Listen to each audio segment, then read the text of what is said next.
ಮಾಡ್ತೀರಾ ಅಂತ ತಿಳಿಯುತ್ತೆ. ಜಮೀನನ್ನು ಅವ್ರ ಅಪ್ಪ ಮಾಡ್ಯಾನೇನ್ರಿ ದೇಶನಾಗ. ಅವ್ರಿಗೆ ಪಾಕಿಸ್ತಾನ ತವಾಗಿ ಹೊಡೆದು ಕೊಟ್ಟೈತಲ್ಲ.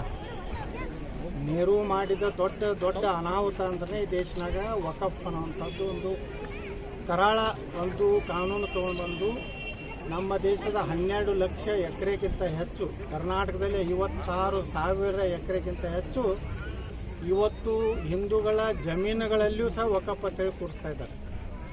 ಯಾರು ದಲಿತರು ಕಟ್ಟುವಂಥ ಮನೆಗಳ ಮೇಲೂ ಇವತ್ತು ವಕಫ್ದವ್ರು ಖಾಲಿ ಮಾಡಿಸ್ಲಿಕ್ಕೆ ಪ್ರಯತ್ನ ಮಾಡ್ತಾ ಇದ್ದಾರೆ, ಗುಂಡಾಗಿರಿ ಮಾಡ್ತಾ ಇದ್ದಾರೆ ವಿಜಯಪುರ ನಗರದಲ್ಲಿ. ಈ ರೀತಿ ಈಗ ಆ ಕಾನೂನು ಪೂರ್ತಿ ಸಂಪೂರ್ಣವಾಗಿ ದೇಶದಿಂದ ಕಿತ್ತಾಕಬೇಕು.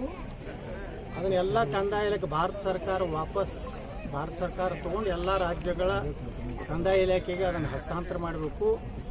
ಅಲ್ಲಿ ಎಲ್ಲೆಲ್ಲಿ ದಲಿತರಿಗೆ ಹಿಂದುಳಿದವ್ರಿಗೆ ಯಾರು ಮನೆ ವಸತಿ ರೈತರು ಈ ದೇಶನಾಗ ಅದಾರ ಅವ್ರಿಗೆಲ್ಲ ಒಳ್ಳೆ ಮನೆಗಳನ್ನು ಕಟ್ಟಿಕೊಡ್ಬೇಕು. ವಕಫ್ ಈ ದೇಶದ ಹಿಂದಿನ ನೆಹರು ಮಾಡಿದಂಥ ದೊಡ್ಡ ತಪ್ಪನ್ನು ನಾವು ಎಲ್ಲ ತಿದ್ದಬೇಕಾಗಿದೆ. ಬಾಬಾ ಸಾಹೇಬ್ ಅಂಬೇಡ್ಕರ್ ಅವ್ರ ನನಸು ಮಾಡಬೇಕಾಗಿದೆ. ಹಂಗೆ ಕಾಶ್ಮೀರ 370 ನಾವು ತೆಗೆದೀವಿ, ಅಯೋಧ್ಯ ರಾಮ ಮಂದಿರ ಕಟ್ಟಿದೀವಿ. ಸುಮಾರು 850 ವರ್ಷಗಳ ಹಿಂದೆ ಏನೊಂದು ದೊಡ್ಡ ನಳಂದ ವಿಶ್ವವಿದ್ಯಾಲಯ ಏನು ಮುಸ್ಲಿಂ ಒಬ್ಬ ರಾಜ ಸಂಪೂರ್ಣ ನಾಶ ಮಾಡಿ ಅಲ್ಲಿ ಸುಮಾರು ತಿಂಗಳಾನುಗಟ್ಟಲೆ ಬೆಂಕಿಯಲ್ಲಿ ಎಷ್ಟೋ ಗ್ರಂಥಗಳು ಸುಟ್ಟೋದು. ಅಂಥದನ್ನು ನಮ್ಮ ಪ್ರಧಾನಮಂತ್ರಿಗಳು 850 ವರ್ಷದ ಆ ಒಂದು ಭವ್ಯವಾದಂಥ ವಿಶ್ವವಿದ್ಯಾಲಯ ಮತ್ತೊಮ್ಮೆ ನಿರ್ಮಾಣ ಮಾಡಿ ಭಾರತದ ಭವ್ಯ ಒಂದು ಜಗತ್ತಿಗೆ ತೋರಿಸೋಂಥ ಕೆಲಸ ಇವತ್ತು ಮಾಡಿದ್ದಾರೆ. ಅದೇ ರೀತಿ ನಾನು ಭಾರತದ ಪ್ರಧಾನಮಂತ್ರಿಗಳ ಪತ್ರ ಬರೆದಿದ್ದೇನೆ.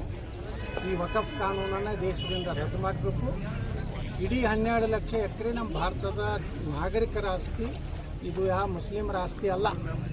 ಮುಸ್ಲಿಮರ ಆಸ್ತಿ ಗಾಂಧಿ ಮತ್ತು ನೆಹರು ಪಾಕಿಸ್ತಾನ ಅನ್ನುವಂಥ ಒಂದು ಕರಾಳ ದೇಶವನ್ನು ಮಾಡಿ ಕೊಟ್ಟಿದ್ದಾರೆ.